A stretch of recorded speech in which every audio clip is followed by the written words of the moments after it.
سمجھ کر چڑیا بھی آپ کے سر پر منڈلانے لگی۔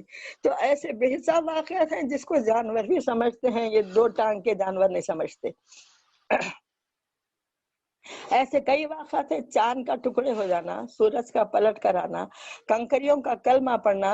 ایک دفعہ ابو جہل آیا آپ کے پاس ہاتھ میں کچھ کنکریاں لے کر اور کہا یا محمد صلی اللہ علیہ وسلم بتاؤ میرے ہاتھ میں کیا ہے۔ اتنا کہنا تھا کہ رسول اللہ صلی اللہ علیہ وسلم نے یہ فرمایا جو تیرے ہاتھ میں ہے میری گواہی دیں گے۔ اتنا کہنا تھا کہ کنکریاں اس کے ہاتھوں میں کلمہ پڑھنے لگی، بابا سے بلند کلمے کی آواز آنے لگی۔ تو ابو جہل غصے کے مارے کنکریوں کو آپ صلی اللہ علیہ وسلم کے قدموں کی طرف پھینک دیا اور یہ کہا کہ ان پر بھی تمہارا جادو چل گیا، نعوذ باللہ۔ تو جب تک کلمہ نہیں پڑھے تھے وہ کنکریاں ابو جہل کے ہاتھوں میں سے، کلمہ پڑھتے ہی ان کنکریوں کو رسول اللہ صلی اللہ علیہ وسلم کے قدموں میں جگہ مل گئی۔ یا اللہ ہم کو بھی ہمارے آقا کے قدموں میں جگہ عطا فرما۔ درختوں کا چل کر آنا، آ کر سجدہ کرنا، ایسی کئی باتیں ہیں جو عام انسانوں کی طرح نہیں ہیں۔ بی بی حلیمہ سعدیہ کی دبلی اونٹنی کا توانا ہو جانا، تیز تیز دوڑ کر اپنے مقام پر چلے جانا، ام معبد کی بیمار بکری کے تھنوں کا دودھ سے بھر جانا، انگلیوں سے پانی کے چشمے کا پھوٹنا، تھوڑا کھانا کئی آدمیوں کو کافی ہو جانا۔ اگر ہم زندگی بھر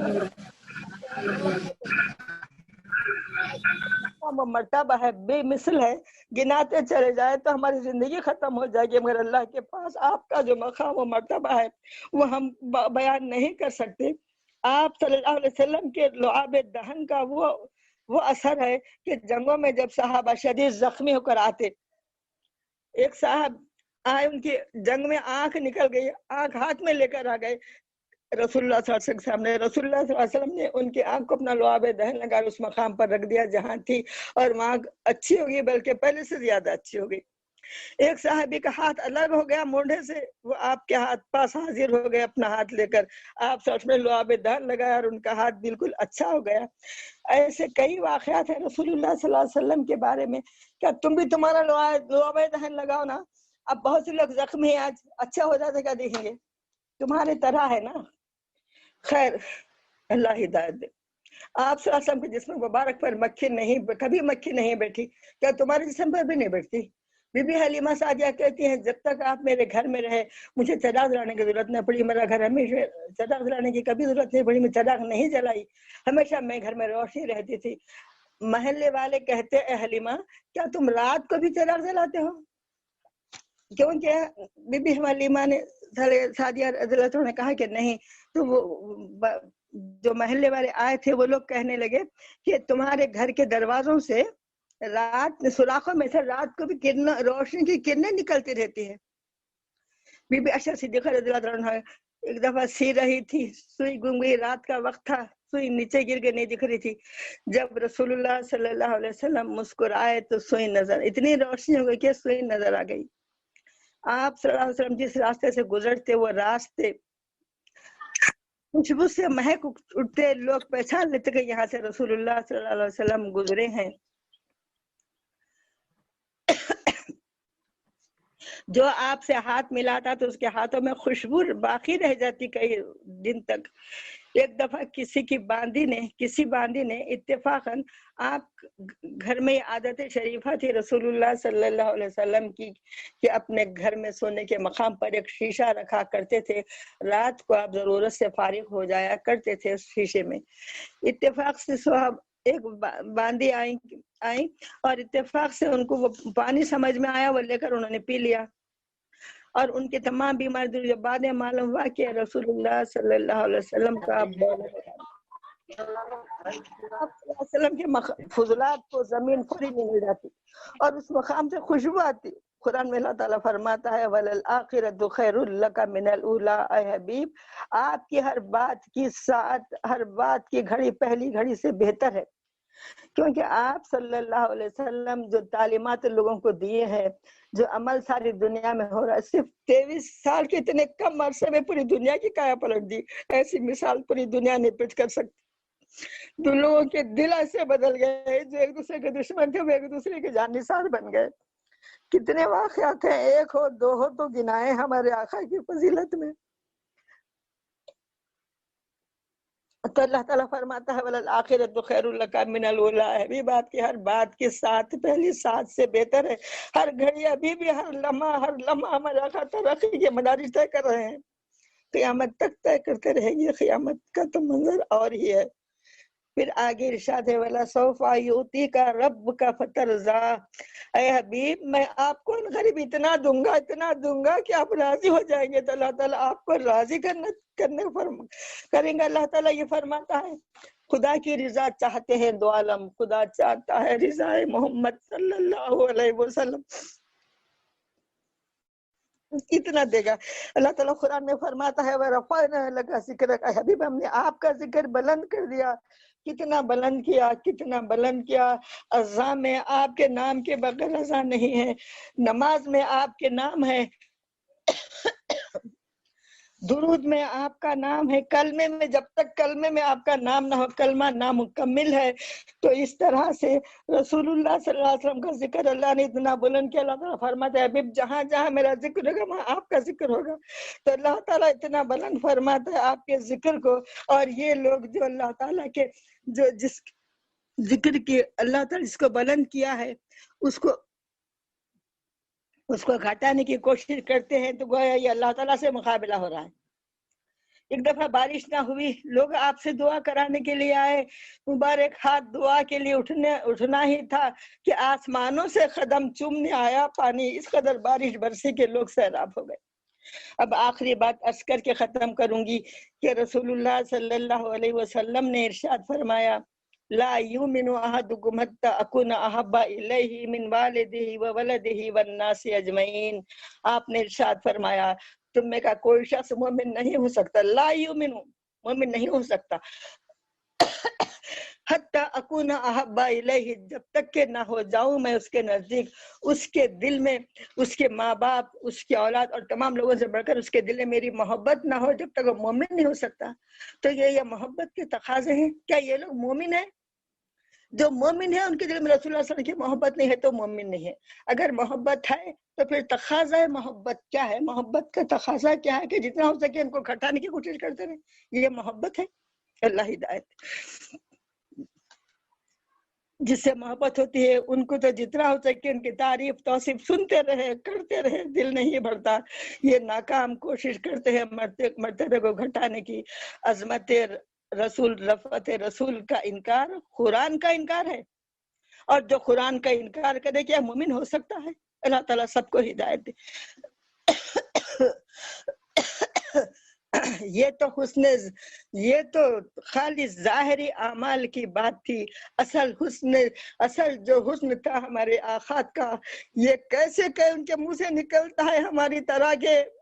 ہمارے آقا کا حسن ایسا حسن کہ یوسف علیہ السلام کا حسن بھی ان کے سامنے کچھ نہیں. ایک واقعہ کتاب میں لکھا ہے کہ اللہ تعالیٰ نے جس وقت حسن کو پیدا فرمایا، جب حسن کو پیدا فرمایا، کل کائنات کے لیے کل حسن جب پیدا فرمایا اللہ تعالیٰ نے، تو اس حسن کے 99 اس حسن کے 100 حصے کیے. 100 حصے کر ایک حصہ 99 حصے ہمارے آقا کو دیے گئے، اور ایک حصہ جو حسن کا تھا اس ایک حصے کے پھر 100 حصے کرے اللہ نے.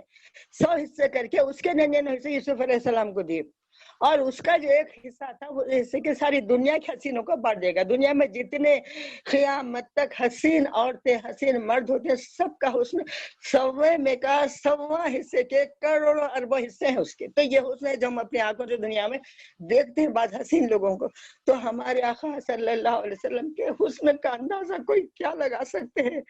اللہ تعالیٰ نے لکھا ہے تفاسیر میں کہ اللہ تعالیٰ نے آپ کے حسن کو چھپا کے رکھا ہے. آپ کا حسن دنیا والوں پر ظاہر نہیں کیا گیا. پردوں میں، ہزاروں پردوں میں آپ کا حسن رکھا چھپایا ہوا ہے.